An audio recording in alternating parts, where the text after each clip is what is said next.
Lo que pasa es que queremos ya sentirnos que estamos en la pospandemia. Queremos ya dejar atrás la crisis sanitaria, económica, social, política completo que causó el COVID-19 y saber qué nos espera después. Sí, sí. Y bueno, esto es lo que se denominaría el escenario pospandémico, vamos a decirlo así, como un título que podríamos descifrar. Y es un escenario muy delicado, sinceramente, y más todavía por lo que acabo de escuchar, que le hiciste la entrevista allí al ingeniero Constantino, creo que me dijiste, ¿verdad, Gladys?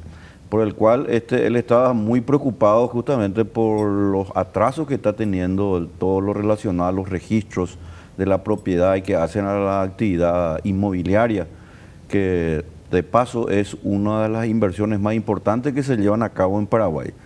Entonces, ¿cómo es posible que nosotros logremos aumentar la actividad económica si precisamente hay una burocracia como es la del registro público que de alguna manera está ahí frenando esas inversiones? Porque la inversión requiere también de una movilidad burocrática que sea más dinámica, etcétera. Pero el escenario pospandémico es el que hoy nos ocupa para el comentario, Gladys, y se refiere a algo que nosotros no podemos sustraernos porque vivimos en un entorno globalizado, cada vez más conectado. Y como referencia intelectual, estaba releyendo uno de mis libros, un libro clásico, digamos, que es de política económica, pero que ahí justamente está saliendo en el apoyo que gentilmente la producción del programa nos está ofreciendo, que es un libro que se llama Leviatán. Este es un escritor inglés que escribió este libro, muy afamado, muy interesante, en el año 1651. Entonces ya alguno vendrá que no le gustan los clásicos, etcétera, la historia, la cultura. ¿Para qué usted lee libros tan viejos? Pueden ser que digan, ¿verdad? Y bueno, la verdad es que justamente son clásicos porque todavía sirven de referencia. Lo igual sucede con la música, igual sucede en todas las áreas, la política, la economía. Y en este libro, este autor, ¿qué es lo que nos dice a nosotros? Ya en aquella época el dilema era qué tanta libertad se requiere en una sociedad y si sería nomás mejor en todo caso que el Estado se encargue de la seguridad.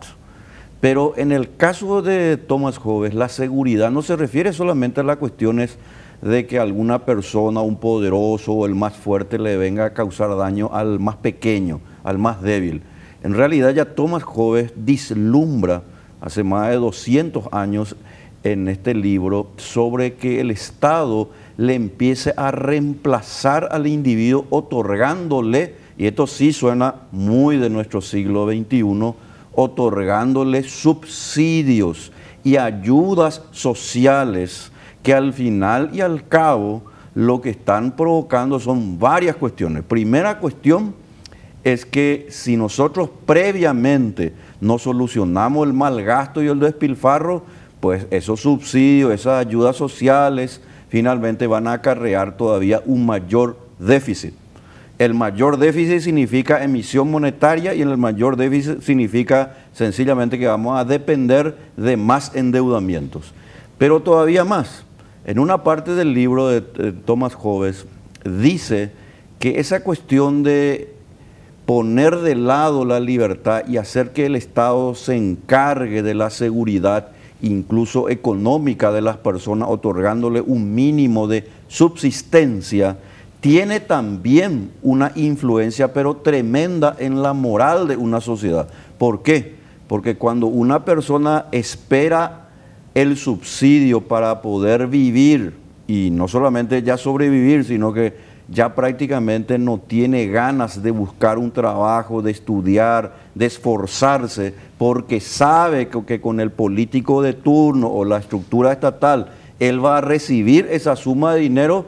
Ahí estamos ante un pero gravísimo problema, no solamente político-económico, sino también de orden moral. ¿Por qué? Porque las personas pierden su sentido de responsabilidad y pierden su independencia.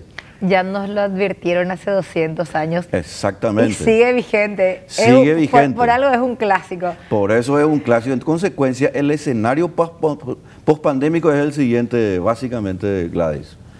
Que los países ricos que se reunieron, por ejemplo, en Davos no hace mucho, se reúnen, y están los informes del Banco Mundial, del Fondo Monetario Internacional, están haciendo un gran esfuerzo fiscal, le dicen ellos, a elevar todavía más las ayudas sociales.